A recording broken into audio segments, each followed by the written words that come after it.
Hey guys, so just completed another week of training. I'm currently 4 weeks out. So this week has been pretty eventful. Well, you want to see on camera, but for me, in terms of feel wise, I finally feel back to the strength I had before I left, even though I haven't lifted anything too close to maximal load as of yet. However, I actually feel stronger than when I left, especially in terms of volume. So, for example, these singles at 170 felt much faster than the 180 that was deadlifting before I left. And I'm thinking by the time I get to 180, they will feel better. I just really need to focus with this new form on being patient on the floor because as soon as I try to be explosive, my body weight tends to fall in front of the bar. So that's something I've been working on. And then the volume has been feeling much better than the singles. And then I've also incorporated new movement for the sumo to help me work on my weak points. So yeah, that's pretty much it in terms of how I feel. Um, I've just finally had, I'd say, around the first 3 to 4 sessions where everything has felt like just right. Just I'm back where I wanted to be. I do have a bit of soreness, especially in the glute area. Hopefully that gets better with time. But I've been able to come in and do all my sets, reps at the weight prescribed. So things have been feeling really good. This was also the first week of me creating my own new program. So basically, I used the DUP template available on the TSA freebies, like I mentioned before, the Strength Athlete website. Just used their table with kind of their exercise and stuff, moved it around, structured them more to my style of training, which is free lower to uppers. I've really enjoyed that 5 day training. One, just structured around lower, upper, lower, upper, lower, and then just break on the weekend. So I've been structuring it that way. What I've done is I put a lot of focus on accessory movements now.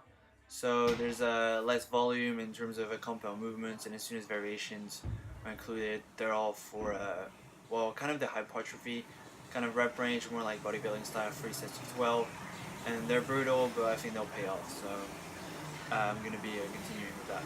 So yeah, basically hit my 2 compounds and 2 accessory or 2 variation, 4 movements a day, an average of I'd say between 80 to 100 reps I think a day.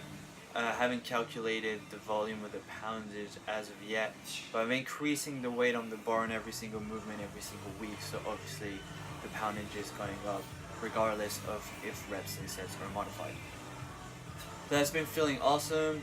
I'm liking the new movements. Most feel really foreign. On the lower side, I know I'm able to probably bump it by 5 or 10, which I will do next week. I'm still trying to figure that out. And then in terms of upper, I'm going to take it slow because especially on the shoulder press, curls, and incline, even though the RPE was quite low, it just feels really foreign and kind of new.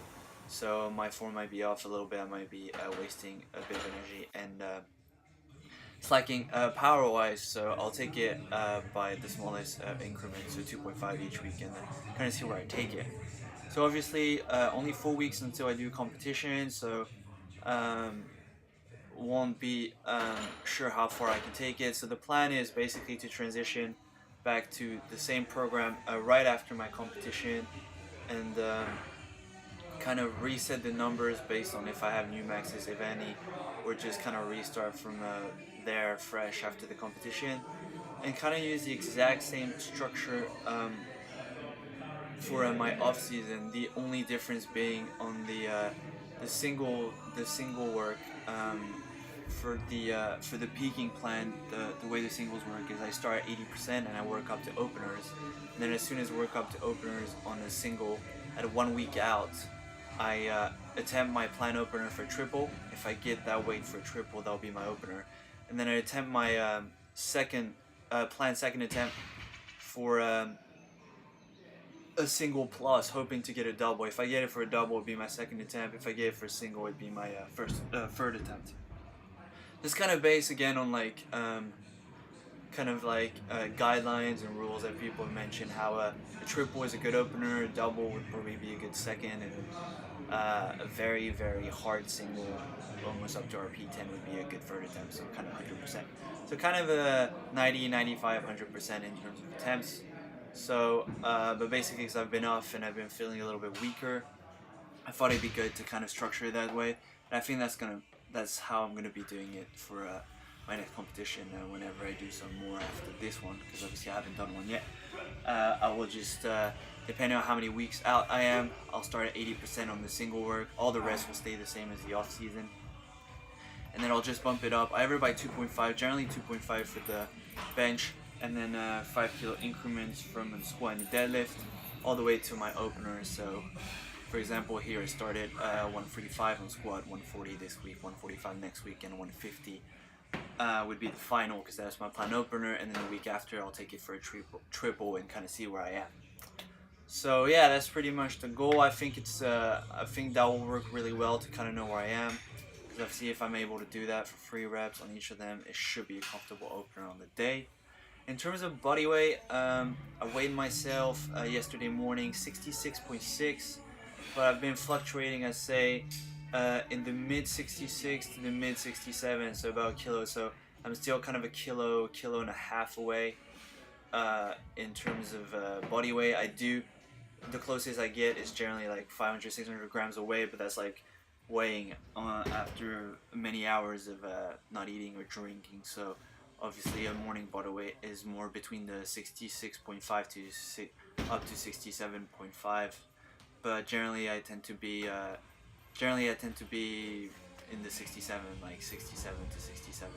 But I fluctuate a lot, so I kind of take the lows as a good thing.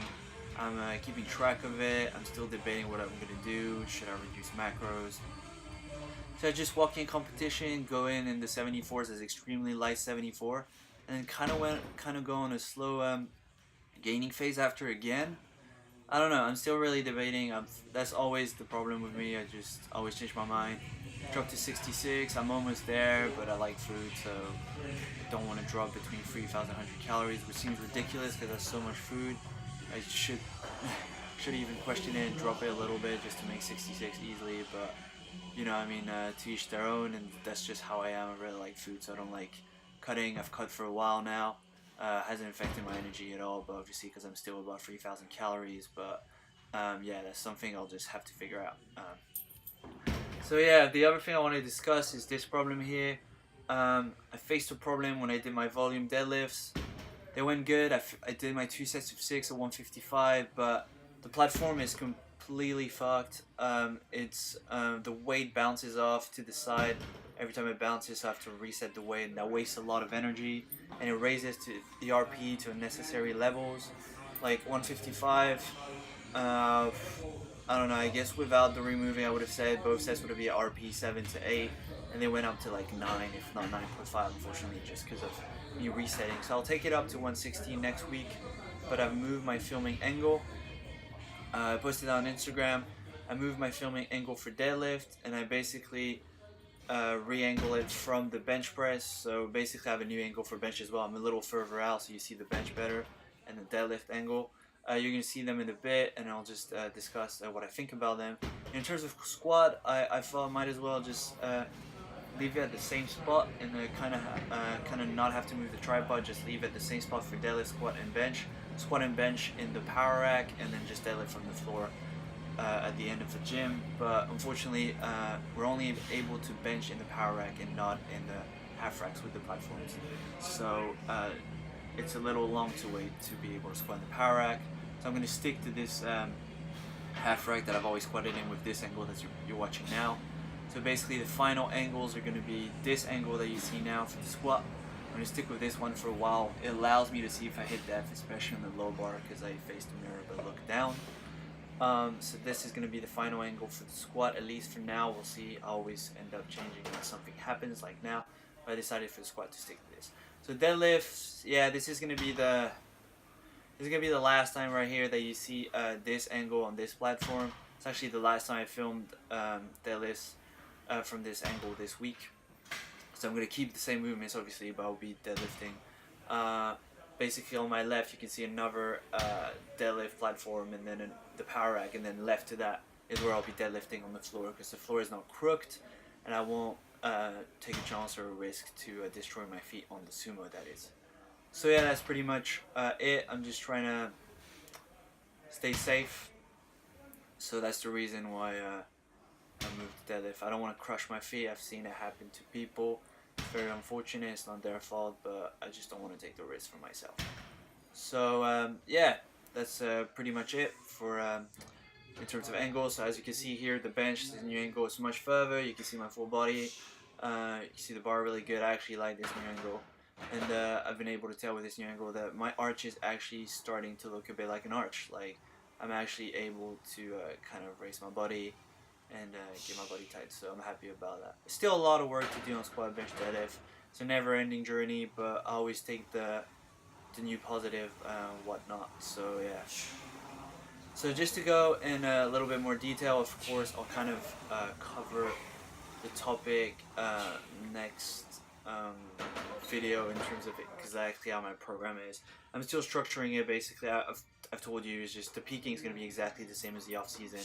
Difference being the off season will start at 80% for the single works, which is done twice a week on both high bar and low bar and conventional and sumo, and that will be performed for singles starting at 80%, and then working up by 5 kilos increment each week, keeping a check of RP, because I like to have percentage, RP, and linear progression, all three of them in my program. So start with the percentage, linear progress by progressive overload or weight accumulation, and then always kind of keep an eye on the RP to not fail any reps. So yeah, basically off season will be singles starting at 80%, 4 singles, low bar squat, 4 singles, sumo, 4 singles, high bar squat, 4 singles, conventional. Start at 80%, bump it up by 5 kilos, see how far I can take it while not failing, and then as soon as I peak, drop it down to 80% to be fresh, you know, not to exhaust myself, and kind of work my way up again to openers this time, so stop at openers. That's really the plan. It seems good to me right now because things are going really well, but it's only a week. I learn every time I make a new program. I've enjoyed the one I made before, but I feel that there's too much focus on the accessory in terms of how much weight and how many reps. So I've bumped the accessory up to times 12. By the way, sorry, the numbers there were just indicate the high bar squat. I tried the new filming angle because I'll be changing and just decided to remove those videos. But you'll see a 137.5 hopefully next week for 2 singles. That is my plan. So yeah, I did a 142.5 for 2 singles high bar squat belted this week, and that went okay. I did have a bit of knee wobbling like I had on my front squat max attempt, but it seems to be something that happens to me when I have really close to max attempt on a high bar or front squat. My knees wobble a bit, but I'll be working on that. So yeah, that's pretty much it for this week. Obviously all these movements, just decided they're based on my weak points and everything, so I'm still discovering them. I will discuss further in every video. I just go along with voiceovers, obviously just discussing what I do, how I feel, how things are going. Always feel free to comment in the comment box below if you want to see something, if you want me to cover a topic about my personal training, if you need help. I mean, there's many people that are way more experienced than me, but you know, if there's anything I can help you with, I'm always more than happy to. If you train in my gym, just come to me, talk to me, and then I'll try to help you in any way possible. And obviously, if you're online and then you need help, ask me. You know, I've gotten help from people that randomly reached out to me online, and I'm always interested in hearing other people's constructive criticism of my lifting and helping others if they need to. So if they need it, the help. So yeah, that's pretty much it. Thank you for watching. I'll let you enjoy this new film angle and then this new movement, and I'll see you next week. Take care, guys.